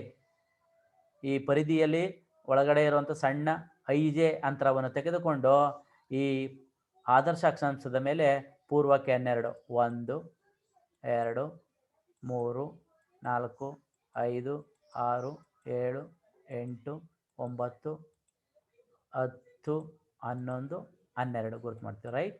ಅದೇ ರೀತಿ ಪಶ್ಚಿಮಕ್ಕೆ 1, 2, 3, 4, 5, 6, 7, 8, 9, 10, 11, 12 ಗುರುತು ಮಾಡೋದು, ರೈಟ್. ಸೊ ಈಗ ಏನು ಮಾಡ್ತೀರಾ, ಅಲ್ಲಿ ರೇಖಾಂಶಗಳು 12 ಗುರುತು ಮಾಡಿದ್ದೀವಿ, ಪೂರ್ವಕ್ಕೆ 12, ಪಶ್ಚಿಮಕ್ಕೆ 12, ಟೋಟಲ್ 24 ಗುರುತು ಮಾಡಿದ್ದೀವಿ. ಈಗ ನೀವು ಏನು ಮಾಡಬೇಕು ಅಂದರೆ ಈ ಒಂದು 90 ಡಿಗ್ರಿ ಅಕ್ಷಾಂಶ ಏನು ಹೇಳಿದ್ದೀವಿ, ಒಂದು ವೃತ್ತ, ಸಣ್ಣ ವೃತ್ತ ಇದೆಯಲ್ಲ ಕೆ ಬಿಂದು ಇದರ ಹತ್ರ, ಅಲ್ಲಿಂದ ಕೆ ಬಿಂದುವಿಂದ ಅಲ್ಲ, ಜ್ಞಾಪಕ ಇರಲಿ, 90 ಡಿಗ್ರಿ ಸಣ್ಣ ವೃತ್ತ ಇದೆಯಲ್ಲ ಅದರಿಂದ ಪ್ರಾರಂಭ ಆಗುವಂತೆ ನೀವೇನು ಮಾಡ್ತೀರಾ, ಅಲ್ಲೇನು ಗುರುತು ಮಾಡಿದಿರಿ ಪ್ರಧಾನ ಅಥವಾ ಆದರ್ಶ ಅಕ್ಷಾಂಶದ ಮೇಲೆ, ಅದನ್ನು ಪಾಸಾಗಿ ಹೋಗುವಂಗೆ, ಅದರ ಮುಖಾಂತರ ಹಾದು ಹೋಗುವಂತೆ ನೀವು ಸರಳ ರೇಖೆಯನ್ನು ಭೂಮಧ್ಯ ರೇಖೆ ಅಥವಾ 0 ಡಿಗ್ರಿ ಸಮಭಾಜಕ ರೇಖೆಗೆ ಸೇರಿಸಿ ಎಳಿಬೇಕಾಗ್ತದೆ. ನೋಡಿ, ಹೀಗೆ ಅದ್ರ ಮುಖಾಂತರ ಹಾದು ಹೋಗ್ಬೇಕು. ನೋಡಿ ನಾನು ಹೇಗೆ ಮಾಡ್ತಾ ಇದ್ದೀನ, ಈ ರೀತಿ ಅದ್ರ ಮುಖಾಂತರ ಹಾದು ಹೋಗ್ಬೇಕಾಗ್ತದೆ. ನಾನು ಮೌಸಲ್ಲಿ ಕ್ಲಿಕ್ ಮಾಡ್ತಾ ಇರೋದ್ರಿಂದ ಅದು ಸ್ವಲ್ಪ ಬದಲಾಗ್ತದೆ, ನೋಡ್ಕೊಳ್ಳಿ. ಸೊ ಇದನ್ನು ನಾವು ಎಕ್ಸ್ಟೆಂಡ್ ಮಾಡ್ಕೋಬೋದು, ಅದು ಎಲ್ಲಿವರೆಗೂ ಬೇಕೋ ಅಲ್ಲಿವರೆಗೂ ಎಕ್ಸ್ಟೆಂಡ್ ಮಾಡ್ಕೋಬೇಕಾಗ್ತದೆ. ಇದು ಓಕೆ 12 ಡಿಗ್ರಿ. ಈ ಕಡೆನೂ ಅಷ್ಟೇ, ಇದರಿಂದ ಅದು ಪಾಸ್ ಆಗಿ ಹೋಗುವಂಗೆ ಅದರ ಆ ಮಧ್ಯಭಾಗದಲ್ಲಿ. ಓಕೆ ನೋಡಿ, ಹೀಗೆ ಟೈಮ್ ಇಲ್ಲ, ಬೇಗ. ಸೊ ಹೀಗೆ ಒಟ್ಟು ನಾನು ಆಗಲೇ ಹೇಳಿದ್ನಲ್ಲ 24 ಅಂದರೆ 0 ಡಿಗ್ರಿಗೆ ಟಚ್ ಆಗಬೇಕಿದು ಹೊರಗಡೆಗೆ. ಈ 90 ಡಿಗ್ರಿ ಸಣ್ಣ ಸರ್ಕಲ್ ಇದೆಯಲ್ಲ ಅದರಿಂದ ಹೊರಗಡೆ ಹಿಂಗೆ ಟಚ್ ಆಗಬೇಕು, ಹೊರಗಡೆ ಹೋಗಬೇಕು ರೇಖೆಗಳು, ಇವು ರೇಖಾಂಶಗಳು. ಹೀಗೆ ಸೊ 12 ಡಿಗ್ರಿವರೆಗೂ ನಾವು ಸೇರಿಸ್ತೀವಿ. ಹೀಗೆ ಎಕ್ಸ್ಟೆಂಡ್ ಮಾಡ್ಕೋಬೋದು. ಸೊ ಉಳಿದದನ್ನ ಅಳಿಸಾಕ್ಬಿಡ್ಬೇಕು ಆ ಕಡೆ ಈ ಕಡೆ. ಈಗ ನಮಗೆ ರೇಖಾಂಶಗಳು ಸಿಕ್ತು. ಈಗ ನಾವು ಇದನ್ನು ಗುರುತಿಸ್ಬೇಕಾಗ್ತದೆ. ಏನು? ಎಲ್ ಅನ್ನೋ ತಾವು 0 ಡಿಗ್ರಿ ರೇಖಾಂಶ, ಅದು ಭೂಮಧ್ಯ ರೇಖೆ ಹತ್ರ ಎಲ್ಲು. ಇದರಿಂದ ಪೂರ್ವಕ್ಕೆ 15 ಡಿಗ್ರಿ, 30 ಡಿಗ್ರಿ, 45 ಡಿಗ್ರಿ,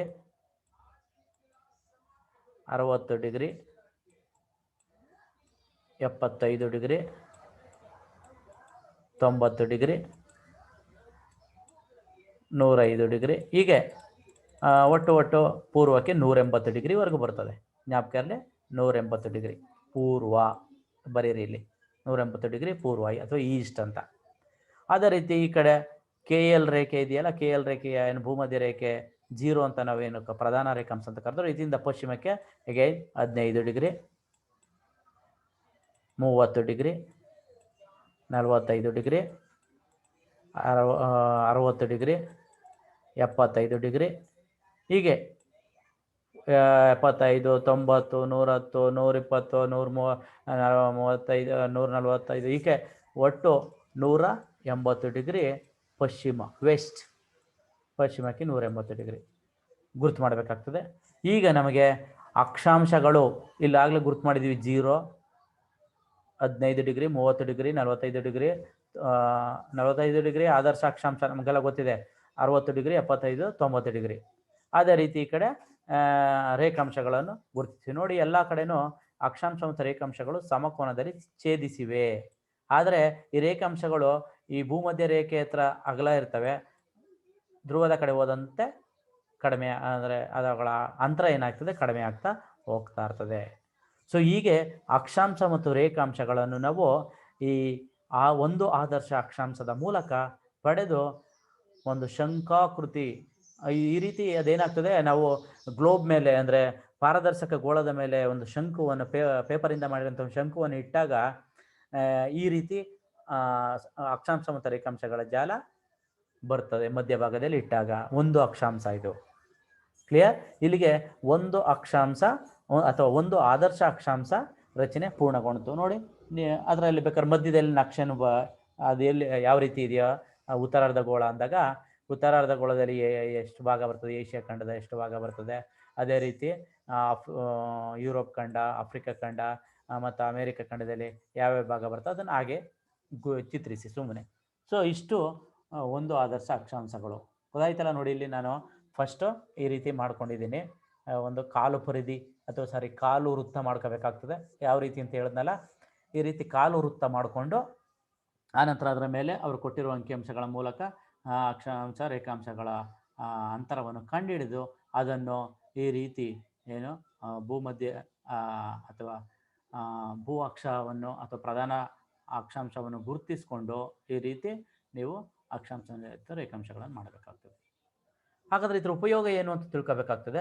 ಸಾಮಾನ್ಯವಾಗಿ ಆದರ್ಶ ಅಕ್ಷಾಂಶದ ಇಕ್ಕೆಡೆಗಳಲ್ಲಿ ಪೂರ್ವ ಪಶ್ಚಿಮವಾಗಿ ವಿಸ್ತರಿಸಿರುವಂಥ ಸಮಶೀತೋಷ್ಣ ವಲಯದ ಪ್ರದೇಶಗಳನ್ನು ಚಿತ್ರಿಸೋಕ್ಕೆ ಇದು ತುಂಬ ಸೂಕ್ತವಾಗಿದೆ. ಈ ಒಂದು ಆದರ್ಶ ಅಕ್ಷಾಂಶ ಆದರ್ಶ ಅಕ್ಷಾಂಶ ಸಂಕೂರ್ಣ ಅಕ್ಷ ಪ್ರಕ್ಷೇಪವನ್ನು ರಚನೆ ಮಾಡೋ ಯಾವಾಗ ಅಂದರೆ ಭೂಮಧ್ಯ ಅಥವಾ ಸಮಶೀತೋಷ್ಣ ವಲಯ ಪ್ರದೇಶವನ್ನು ಚಿತ್ರಿಸೋಕ್ಕೆ ತುಂಬ ಸೂಕ್ತವಾಗಿದೆ ಇದು. ಅದೇ ರೀತಿ ಪೂರ್ವ ಪಶ್ಚಿಮವಾಗಿ ವಿಸ್ತರಿಸಿರುವಂಥ ರೈಲು ಮಾರ್ಗ ಇರ್ಬೋದು, ರಸ್ತೆ ಮಾರ್ಗ ಇರ್ಬೋದು, ನದಿ ಕಣಿವೆ ಇರ್ಬೋದು, ಅಂತಾರಾಷ್ಟ್ರೀಯ ಗಡಿಗಳು, ಇವುಗಳನ್ನು ತೋರಿಸುವುದಕ್ಕೆ ಈ ಒಂದು ನಕ್ಷ ಪ್ರಕ್ಷೇಪವನ್ನು ನಾವು ಬಳಸ್ಕೊತೀವಿ. Let us see second one. ಅದೇ ರೀತಿ ಇನ್ನೊಂದು ಕೊಟ್ಟಿದ್ದಾರೆ. ಇಲ್ಲಿ ಸಂಕ್ಷೇಪಿಸಿದ ಭೂತ್ರಿಜ್ಯ 5 ಸೆಂಟಿಮೀಟರ್ ಅಥವಾ ಪ್ರಾತಿನಿಧಿಕ ಭಿನ್ನಾಂಶ ಯಾವ ರೀತಿ ಕನ್ವರ್ಟ್ ಮಾಡ್ಕೊಳ್ಳೋದು ಅಂತ ಹಿಂದೆ ಹೇಳಿದ್ದೀನಿ. ಹಾಗಾದ್ರೂ ಅದನ್ನಾದ್ರೂ ತಗೊಂಡು ಮಾಡ್ಬೋದು, ಅಥವಾ ಡೈರೆಕ್ಟಾಗಿ ಅವ್ರು ಕೊಟ್ಟಿರುವಂಥ ಭೂತ್ರಿಜ್ಯವನ್ನು ಬಳಸ್ಕೊಂಡು ಮಾಡ್ಬೋದು. 5 ಸೆಂಟಿಮೀಟರ್ ಕೊಟ್ಟಿದ್ದಾರೆ. ಅಕ್ಷಾಂಶ ಮತ್ತು ರೇಖಾಂಶಗಳ ಪರಿಮಿತಿ ಇಲ್ಲೇನಾಗಿದೆ, ಅಲ್ಲಿ ಡೈರೆಕ್ಟ್ ಕೊಟ್ಬಿಟ್ರು ಪರಿಮಿತಿನ, ಎರಡು ಅಂತರವನ್ನು. ಬಟ್ ಇಲ್ಲಿ ಪರಿಮಿತಿ ಕೊಟ್ಟಿದ್ದಾರೆ, ಹಾಗಾಗಿ ನಾವು ಪೂರ್ಣ ಉತ್ತರಾರ್ಧಗೋಳ ರೂಪಿಸೋಕ್ಕಾಗಲ್ಲ. ಅವ್ರಿಗೆ ಕೊಟ್ಟಿರುವಂಥ ಭಾಗವನ್ನು ಮಾತ್ರ ನೋಡ್ಬೇಕಾಗ್ತದೆ. 30 ಡಿಗ್ರಿ ಇಂದ 80 ಡಿಗ್ರಿ ಉತ್ತರ, ಅಷ್ಟರೊಳಗೆ ಮಾತ್ರ ನಾವು ಗುರುತಿಸ್ಬೇಕಾಗ್ತದೆ. ಫುಲ್ಲು ಅಲ್ಲಾದ್ರೆ 0 ಡಿಗ್ರಿಯಿಂದ 90 ಡಿಗ್ರಿವರೆಗೂ ಗುರುತು ಮಾಡ್ದೋ ನೋಡಿ. ಅಕ್ಷಾಂಶಗಳನ್ನು 0 ಡಿಗ್ರಿಯಿಂದ 90 ಡಿಗ್ರಿವರೆಗೂ ಗುರುತು ಮಾಡ್ದೋ. ಬಟ್ ಇಲ್ಲಿ ಆಗಾಗಲ್ಲ. ಇಲ್ಲಿ 30 ಡಿಗ್ರಿಯಿಂದ 80 ಡಿಗ್ರಿ ಉತ್ತರ ಅಷ್ಟು ಮಾತ್ರ ಗುರುತು ಮಾಡಬೇಕಾಗ್ತದೆ ಅಕ್ಷಾಂಶಗಳನ್ನು. ರೇಖಾಂಶಗಳ ಪರಿಮಿತಿ ಎಷ್ಟಿರ್ತದೆ ಅಂದರೆ 30 ಡಿಗ್ರಿ ಪಶ್ಚಿಮ ಮತ್ತು 70 ಡಿಗ್ರಿ ಪೂರ್ವ. ಪಶ್ಚಿಮಕ್ಕೆ 30 ಡಿಗ್ರಿ ಗುರುತು ಮಾಡಬೇಕಾಗ್ತದೆ, ಪೂರ್ವಕ್ಕೆ 70 ಡಿಗ್ರಿವರೆಗೂ ರೇಖಾಂಶಗಳನ್ನು ಗುರುತು ಮಾಡಬೇಕಾಗ್ತದೆ. ಅಕ್ಷ ಮತ್ತು ರೇಖಾಂಶಗಳ ಮಧ್ಯಂತರ 10 ಡಿಗ್ರಿ, ಅಲ್ಲಿ 15 ಡಿಗ್ರಿಗೆ ಮಾಡೋದು, ಇಲ್ಲಿ 10 ಡಿಗ್ರಿ ಮಧ್ಯಂತರವನ್ನು ತೆಗೆದುಕೊಂಡು ಮಾಡಬೇಕಾಗ್ತದೆ. ಇಲ್ಲಿ ಆದರ್ಶ ಅಕ್ಷಾಂಶ 50 ಡಿಗ್ರಿ ಇರ್ತದೆ, ಅಲ್ಲಿ 45 ಕೊಟ್ಟಿದ್ರು, ಇಲ್ಲಿ 50 ಡಿಗ್ರಿ ಕೊಟ್ಟಿದ್ದಾರೆ. ಈ ರೀತಿ ಕೊಟ್ಟ ಮೇಲೆ ನಾವೇನು ಮಾಡಬೇಕು, ಅದನ್ನು ರಚನೆ ಮಾಡಬೇಕಾಗ್ತದೆ. ಯಾವ ರೀತಿ ರಚನೆ ಮಾಡಬೇಕಾದಂಗೆ ಅಂದರೆ, ನಾನು ಆಗಲೇ ಹೇಳ್ದಂಗೆ ಮೊದಲು ನೀವು ಒಂದು AB ಲಂಬರೇಖೆ, AB ಲಂಬರೇಖೆ ಹೇಳ್ಕೊಳ್ಳಿ, BC ಸಮತಲ ರೇಖೆ ಹೇಳ್ಕೊಂಡು. ಸೊ ಇದನ್ನು ನಾವು ಒಂದು ಕಾಲು ವೃತ್ತ ಪರಿಧಿಯನ್ನು ರಚಿಸಬೇಕಾಗ್ತದೆ. AC ಕಾಲು ವೃತ್ತ ಪರಿಧಿ. ಸೊ ಅದಾದಮೇಲೆ ನಾವು ಅವ್ರು ಕೊಟ್ಟಿರೋ 10 ಡಿಗ್ರಿ ಇದೆಯಲ್ಲ ಮಧ್ಯಂತರ, ಆ 10 ಡಿಗ್ರಿ ಏನಿದೆ ಅದನ್ನು B ಕೇಂದ್ರವಾಗಿ ಇಟ್ಕೊಂಡು AC ಪರಿಧಿ ಮೇಲೆ 10 ಡಿಗ್ರಿಗೆ ಒಂದು CD ಅಂತ ಅಥವಾ D ಅಂತ ಒಂದು ಬಿಂದುವನ್ನು ಗುರುತಿಸ್ತೀವಿ. ಅದು 10 ಡಿಗ್ರಿ ಬರ್ತದೆ ಕೋನಮಾಪಕ ತಗೊಂಡು. ಆನಂತರ ಅವ್ರು ಕೊಟ್ಟಿರೋ ಆದರ್ಶ ಅಕ್ಷಾಂಶ 50 ಡಿಗ್ರಿ ಅಲ್ವಾ. ಸೊ ಹಾಗಾಗಿ B ಕೇಂದ್ರವನ್ನು ಇಟ್ಕೊಂಡು 50 ಡಿಗ್ರಿ ಒಂದು E ಅಂತ ಒಂದು ಗುರುತು ಮಾಡ್ಕೊಳ್ಳೋಣ. ಇದು 50 ಡಿಗ್ರಿ ಬರ್ತದೆ, ರೈಟ್. ಸೊ ಅದು ಮೊದಲಿಗೆ ಎಲ್ಲ ಮಾಡಿದ್ದೀವಿ. ಸೊ ಆದಮೇಲೆ ಒಂದು ಸ್ಪರ್ಶ ರೇಖೆ ಈ ಬಿಂದುವನ್ನು ಛೇದಿಸಿ ಅಥವಾ ಈ ಬಿಂದುವಿಗೆ ಲಂಬವಾಗಿ ಹೋಗುವಂತೆ ಒಂದು ಸ್ಪರ್ಶ ರೇಖೆ ಹೇಳಿದ್ದೀವಿ. ಆ ಸ್ಪರ್ಶ ರೇಖೆಗೆ BA ರೇಖೆಯನ್ನು, ಭೂ ಅಕ್ಷ ರೇಖೆಯನ್ನು ಉತ್ತರಕ್ಕೆ ಎಕ್ಸ್ಟೆಂಡ್ ಮಾಡಿದಾಗ ಅವೆರಡು ಎಲ್ಲಿ ಸೇರ್ತವೆ, ಇದನ್ನು F ಅಂತ ಗುರುತು ಮಾಡ್ತೀವಿ, ರೈಟ್. ಈಗ ಇದು EF ರೇಖೆ ಏನು, ಆದರ್ಶ ಅಕ್ಷಾಂಶ ತಗೊಳ್ಳಿ.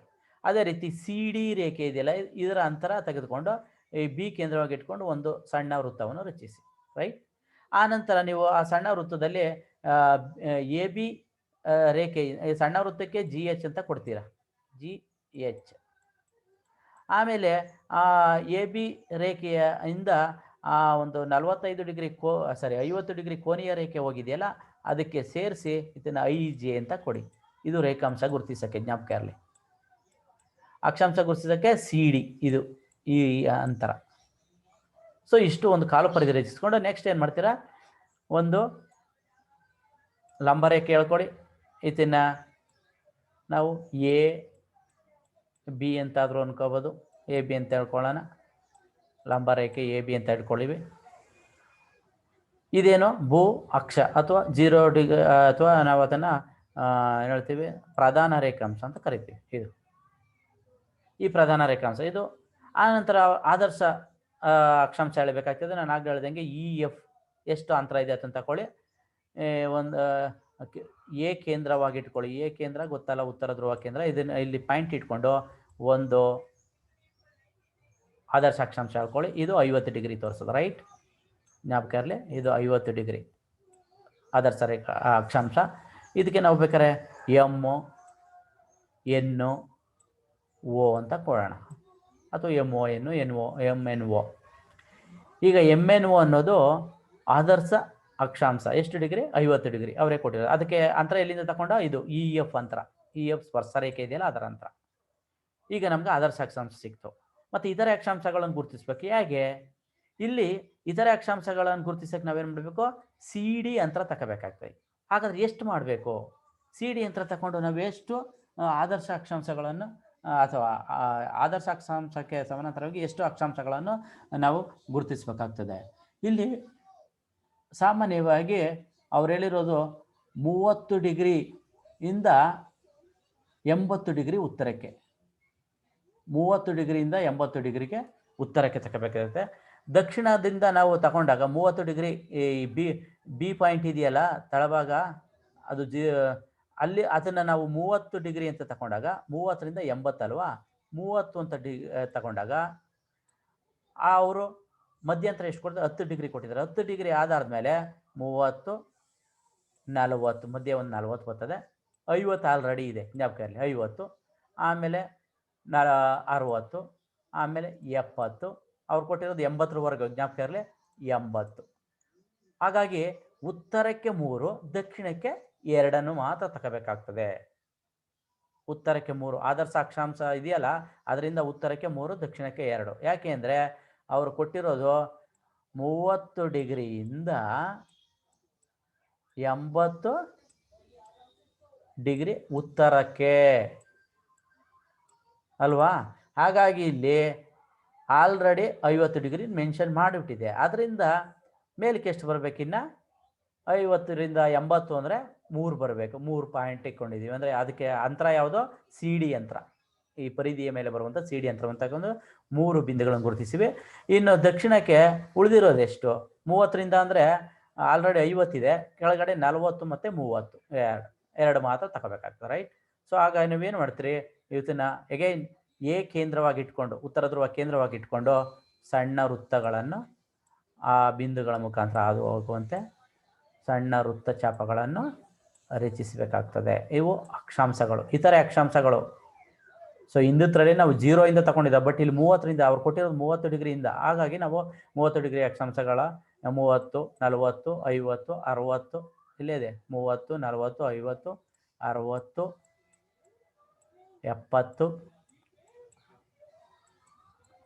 80 ಅವ್ರು ಕೊಟ್ಟಿರೋದು 80ರವರೆಗೂ ಅಷ್ಟೇ. ಹಾಗಾಗಿ 90ರವರೆಗೂ ಏನು ಹೋಗುವಂಗಿಲ್ಲ ಧ್ರುವದ ಕಡೆ, 80 ಡಿಗ್ರಿ. ಸೊ ಇವು ಅಕ್ಷಾಂಶಗಳಾಯಿತು. ಇನ್ನು ರೇಖಾಂಶಗಳನ್ನು ತಗೊಳ್ಳೋಕೆ ನಾನು ಆಗ್ನಲ್ಲ ಐ ಜೆ, ಯಾವುದು ಈ ಒಂದು ಒಳಗಡೆ ಒಂದು ಸಣ್ಣ ವೃತ್ತ ಇದೆಯಲ್ಲ, ಅದರಲ್ಲಿ ಒಂದು ಸಮತಲ ರೇಖೆ ಏನು ಬರ್ತದೆ, ಬಿ ಸಿಗೆ ಸಮತಲ ರೇಖೆ ಐ ಜೆ ಅಂತ ಬರ್ಕೊಂಡಿದ್ವಿ. ಅದರ ಅಂತರ ತಗೊಂಡು ರೇಖಾಂಶಗಳನ್ನು ಗುರ್ತು ಮಾಡಬೇಕಾಗ್ತದೆ. ಯಾವುದ್ರ ಮೇಲೆ, ಈ ಆದರ್ಶ ಅಕ್ಷಾಂಶ MNO ಆದರ್ಶ ಅಕ್ಷಾಂಶ ಇದೆಯಲ್ಲ ಅದ್ರ ಮೇಲೆ ಗುರ್ತು ಮಾಡಬೇಕಾಗ್ತದೆ.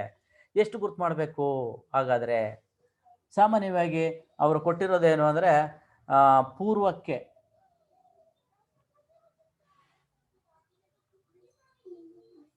ಪಶ್ಚಿಮಕ್ಕೆ 30 ಡಿಗ್ರಿ ಮತ್ತು ಪೂರ್ವಕ್ಕೆ 70 ಡಿಗ್ರಿ.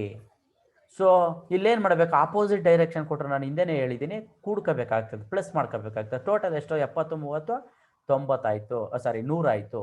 ಆ 100 ಡಿಗ್ರಿನ ನಾವೇನು ಮಾಡ್ತೀವಿ, 100 ಡಿಗ್ರಿನ ಡಿವೈಡೆಡ್ ಬೈ ಅವ್ರು ಕೊಟ್ಟಿರುವಂಥ 10 ಡಿಗ್ರಿ ಮಧ್ಯಂತರ ಕೊಟ್ಟಿದ್ದಾರಲ್ಲ, ಅದನ್ನು ಭಾಗಿಸಿದಾಗ 100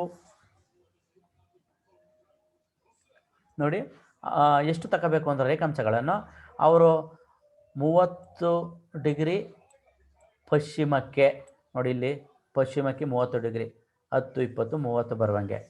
ಪೂರ್ವಕ್ಕೆ ಎಷ್ಟು, 70 ಡಿಗ್ರಿ. ಪೂರ್ವ ಪಶ್ಚಿಮ ವಿರುದ್ಧ ದಿಕ್ಕಾದ್ರಿಂದ ಕೂಡ್ಕೋಬೇಕಾಗ್ತದೆ, 100 ಡಿಗ್ರಿ ಆಯ್ತದೆ. 100 ಡಿಗ್ರಿನ ಅವ್ರು ಕೊಟ್ಟಿರುವಂಥ ಡಿವೈಡೆಡ್ ಬೈ 10 ಡಿಗ್ರಿ ಇದು ಮಾಡಿದಾಗ 10 ಬರ್ತವೆ, 10 ಡಿಗ್ರಿ ಬರ್ತವೆ. ಹಾಗಾಗಿ ನಾವು 10 ಪಾಯಿಂಟ್ ಇಡಬೇಕು. ಸೊ ಹಾಗಾಗಿ 10 ಪಾಯಿಂಟ್ ಎಲ್ಲಿ ಇಡಬೇಕು, ಅಲ್ಲಿ ಮೊದಲು ಏನು ನಾವು ಎ ಬಿ ಅಂತ ಒಂದು ಲಂಬ ರೇಖೆ ತಗೊಂಡಿದ್ದೀವಲ್ಲ, ಭೂ ಅಕ್ಷ, ಅಲ್ಲಿಂದ ಪೂರ್ವಕ್ಕೆ 5, 1 ಯಾವ ಅಂತರ, ಐ ಜೆ ಅಂತರ, ಜ್ಞಾಪಕ ಇರಲಿ. ಐ ಜೆ ಅಂತ ಇಲ್ಲಿದೆಯಲ್ಲ, ಬಿ ಸಿಗೆ ಸಮಾನಾಂತರವಾದದ್ದು. ಐ ಜೆ ಅಂತರವನ್ನು ತಗೊಂಡು 1, 2, 3, 4, 5. ಅದೇ ರೀತಿ ಪಶ್ಚಿಮಕ್ಕೆ 1, 2, 3, 4, 5, 10 ಗುರುತಿಸ್ತು ಟೋಟಲು. ಸೊ 10 ಗುರುತಿಸಿದಾಗ ನಾವೇನು ಮಾಡಬೇಕು, ಆ ಒಂದು 90 ಡಿಗ್ರಿ ಸಾರಿ 80 ಡಿಗ್ರಿ ಏನು ವೃತ್ತ ಇದೆಯಲ್ಲ ಒಳಗಡೆ, ಅದರಿಂದ ಸೇಮ್ ಸರಳ ರೇಖೆಗಳನ್ನು ಎಲ್ಲಿ ನಾವು ಬಿಂದು ಮಾಡಿದ್ವಿ ಅದಕ್ಕೆ ಆದರ್ಶ ಅಕ್ಷಾಂಶದ ಮೂಲಕ ಹಾದು ಹೋಗುವಂತೆ ಹಿಂದಿನ ಇದರಲ್ಲಿ ತೋರಿಸಿದ್ದೀವಲ್ಲ, ಅದೇ ರೀತಿ ಸರಳ ರೇಖೆಗಳನ್ನು ನೀವು ಎಳೆಯಬೇಕಾಗ್ತದೆ, ಆ ಬಿಂದುಗಳಿಗೆ ಜೈನ್ ಮಾಡಬೇಕಾಗ್ತದೆ. ಸೊ ಮೌಸಲ್ಲಿ ಆ ಕಡೆ ಈ ಕಡೆ ಹೋಗ್ತಾ ಇದೆ, ಬಟ್ ಆ ಬಿಂದುಗಳಿಗೆ ಜಾಯಿನ್ ಮಾಡಬೇಕು ಈ ಥರ. ಅದೇ ರೀತಿ ಇಲ್ಲಿ ಜಾಯಿನ್ ಮಾಡಬೇಕು 0, 1ಕ್ಕೆ, ಅದೇ ರೀತಿ 2, ಅದೇ ರೀತಿ 3, ಅದೇ ರೀತಿ 4, ಅದೇ ರೀತಿ 5. ಹೆಚ್ಚಿಗೆ ಬಂದಿರೋದನ್ನೆಲ್ಲ ಅಳಿಸಾಕ್ಬಿಡಿ. ಇಲ್ಲಿ ಓ, ಇಲ್ಲಿ ಎಮ್ಮು ಇಲ್ಲಿವರೆಗೂ ಬರ್ತದೆ. ಈ ಮಿಕ್ಕದಲ್ಲಿ ಎಕ್ಸ್ಟ್ರಾ ಬಂದದ್ದು ಅರ್ಡ್ಸ್ ಹಾಕ್ಬಿಡಿ, ಇಲ್ಲಿ ಹೊರಗಡೆ ಇರೋದಲ್ಲ ಅರ್ಡ್ಸ್ ಹಾಕ್ಬಿಡಿ. ಈಗ ಇಲ್ಲಿ ಏನು ಮಾಡಬೇಕು, ಇದು ಎ ಬಿ ಭೂ ಅಕ್ಷ ಇದೆಯಲ್ಲ, ಸೊ ಹಾಗಾಗಿ ಇಲ್ಲಿ ಏನಾಗ್ತದೆ 30 ಡಿಗ್ರಿ ಪಶ್ಚಿಮದಿಂದ ನೀವು ಲೆಕ್ಕ ಹಾಕೊಳ್ಳಿ. ಪಶ್ಚಿಮದಲ್ಲಿ 30 ಡಿಗ್ರಿ. ಸೊ ಹಾಗಾಗಿ ಪೂರ್ವಕ್ಕೆ ಬರ್ತಾ ಇದ್ದಂಗೆ 20 ಡಿಗ್ರಿ, 10 ಡಿಗ್ರಿ. ಅವ್ರು ಕೊಟ್ಟಿರೋದು ಮಧ್ಯಂತರ 10 ಅಲ್ವಾ, 10. ಸೊ ನಂತರ ಬರೋದೇ 0 ಡಿಗ್ರಿ ರೇಖಾಂಶ ಅಂತ ಮಾಡಬೇಕಾಗ್ತದೆ ಇದನ್ನು. ಸೊ ಅದರಿಂದ ಆಮೇಲೆ ಪೂರ್ವಕ್ಕೆ again 10 degree, 20 degree, 30 degree, 40 degree, 50 degree, 60 degree, 70 degree. ಪೂರ್ವಕ್ಕೆ 70 ಡಿಗ್ರಿ, ಇದು ಪೂರ್ವ, ಜ್ಞಾಪಕ ಇರಲಿ. 70 ಡಿಗ್ರಿ ಪೂರ್ವಕ್ಕೆ, ಇದು 30 ಡಿಗ್ರಿ ಪಶ್ಚಿಮಕ್ಕೆ. ಸೊ ಪಶ್ಚಿಮ 30 degree, 30 degree far west and 70 degree far east ಗುರುತು ಮಾಡೋದು. ಈಗ ಈ ಒಂದು ಅಕ್ಷಾಂಶ ರೇಖಾಂಶಗಳಲ್ಲಿ ಭೂಮಿ ಮೇಲೆ ಅಥವಾ ಭೂಗೋಳದ ಮೇಲೆ ಯಾವ್ಯಾವ ಪ್ರದೇಶಗಳು ಬರ್ತವೆ ಅದನ್ನು ಆ್ಯಸ್ ಇಟ್ ಈಸ್, ಇದು ಉತ್ತರಾರ್ಧಗೋಳದಲ್ಲಿ ಮೇಯ್ನಾಗಿ, ಸೊ ಯಾವ ಪ್ರದೇಶಗಳು ಬರ್ತವೆ ಆ್ಯಸ್ ಇಟ್ ಈಸ್ ಗುರುತು ಮಾಡೋದು. ಇದು ಒಂದು ಆದರ್ಶ ಅಕ್ಷಾಂಶವನ್ನು ಬಳಸ್ಕೊಂಡು ಯಾವ ರೀತಿ ಕಾನಿಕಲ್ ಅಂದರೆ ಶಂಕು ನಕ್ಷ ಪ್ರಕ್ಷೇಪವನ್ನು ರಚನೆ ಮಾಡ್ತೀವಿ ಅನ್ನೋದು. ಸೊ ಹೀಗೆ ನಾವು ಶಂಕು ನಕ್ಷ ಪ್ರಕ್ಷೇಪವನ್ನು ಅಥವಾ ಒಂದು ಆದರ್ಶ ಶಂಕು ನಕ್ಷ ಪ್ರಕ್ಷೇಪವನ್ನು ಮಾಡ್ತೀವಿ. 2 ಗೊತ್ತಾಯ್ತು ನಮಗೀಗ. ನೆಕ್ಸ್ಟು 2 ಆದರ್ಶ ಅಕ್ಷಾಂಶ ಶಂಕು ನಕ್ಷ ಪ್ರಕ್ಷೇಪವನ್ನು ಮುಂದಿನ ಕ್ಲಾಸಲ್ಲಿ ಡಿಸ್ಕಸ್ ಮಾಡೋಣ. ಇದನ್ನು ಮತ್ತೆ ನೀವು ಇದನ್ನೇ ಮಾಡೋದ್ರ ಮುಖಾಂತರ, ಪ್ರಾಬ್ಲಮ್ ಸಾಲ್ವ್ ಮಾಡೋ ಮುಖಾಂತರ ಚೆನ್ನಾಗಿ ತಿಳ್ಕೊಳ್ಳಿ. Okay, thank you guys.